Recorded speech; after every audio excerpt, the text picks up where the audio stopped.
Hello all and welcome to Wow Crochet. My name is Mary, and in today's tutorial I won't be showing you how to do any crochet at all. I'll be showing you how and why we do a center pull on our yarn. Now, in each type of yarn that you buy, whichever you buy, they'll always have a center hole, so to speak. Okay, and all you need to do is, and usually it works, sometimes it doesn't, you just pop your two fingers kind of in the middle of that hole. And usually I do it on the opposite side of the top layer, right? That top layer is the thread, all right? It's just a normal thread from the top. So I like to pull it from the other side. I don't think it makes much of a difference. Half the times I pull it out and I make such a mess. So let's give it a bit of a pull, and that worked, okay? That's a bonus. Usually I get a whole lot of thread coming out. We like to call it yarn vomit, literally. And there's your start. So when you're crocheting, you're gently pulling it. So it helps with your tension.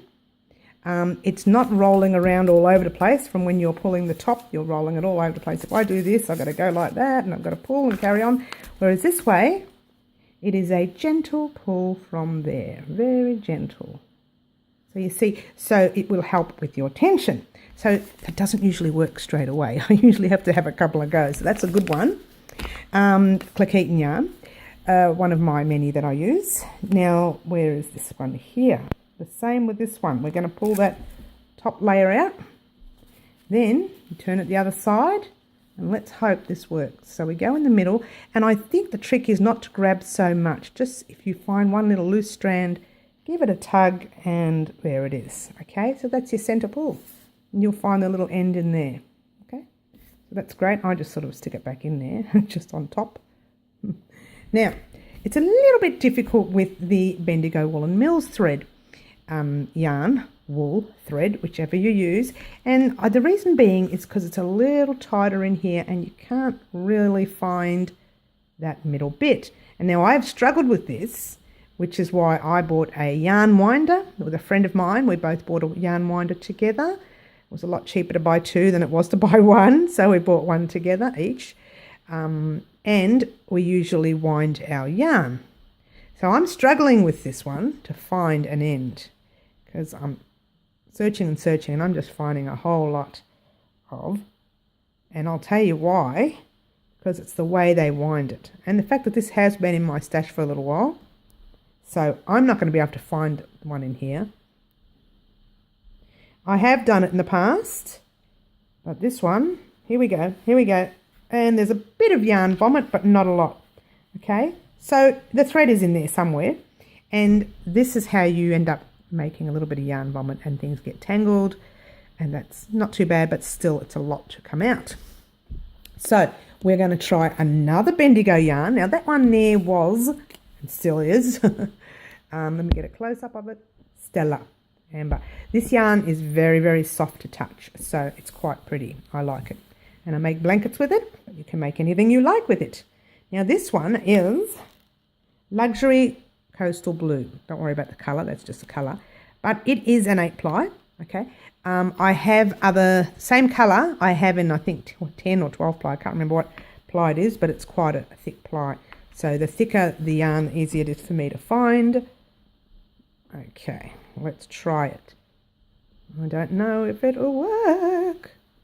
I don't think it will. Okay, it's not working. Here we go. Yes.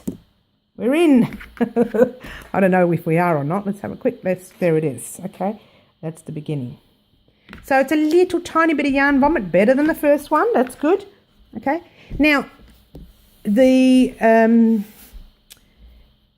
yarn winder that I was talking about before produces this. Okay, this is the Bendigo Luxury Gum Leaf. It initially looked like that. Okay, so what I did was I attached it to a yarn winder, which I will show you one day, and I came up with this.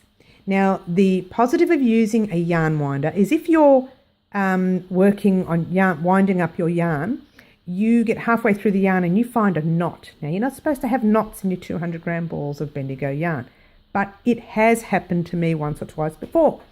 And there's nothing worse. You get 3/4 of the way through a row of, say, 2,498 stitches, yeah, and you've got 550 stitches to go, and there's a knot, and you don't want that.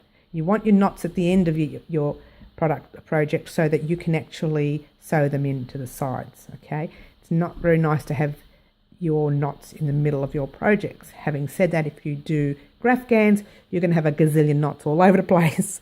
So that's a total different tutorial. So this one here, I wound up through the machine, and because I wound it through the machine, it's even easier to use, okay? And you can just gently pull it, and I know for a fact that there are no knots because I wound it myself, okay? So say if I wound 7 of these and I knew that it makes a blanket, I'll know not to find any knots in this one cake or one ball or one skein or whichever you want to call it. So that's what a center pull does for you. It helps you out with knots. It helps you out with your tension, so you're not pulling so hard on that thread right there. It also, what else does it do? Nothing. That's it. It might do something else, but that's it. So thank you very much for watching. Don't forget to click like for this tutorial if you liked it. Subscribe to my YouTube channel. Click on the little bell button so you can receive tutorials. In about a week's time, I shall have a tutorial. I haven't decided yet if it's going to be a beanie or a pair of baby booties. It will not be my signature booties or my signature beanies. So, but it will be something very, very basic. So thank you very much for watching. Don't forget to visit my Etsy and my madeit.com.au stores.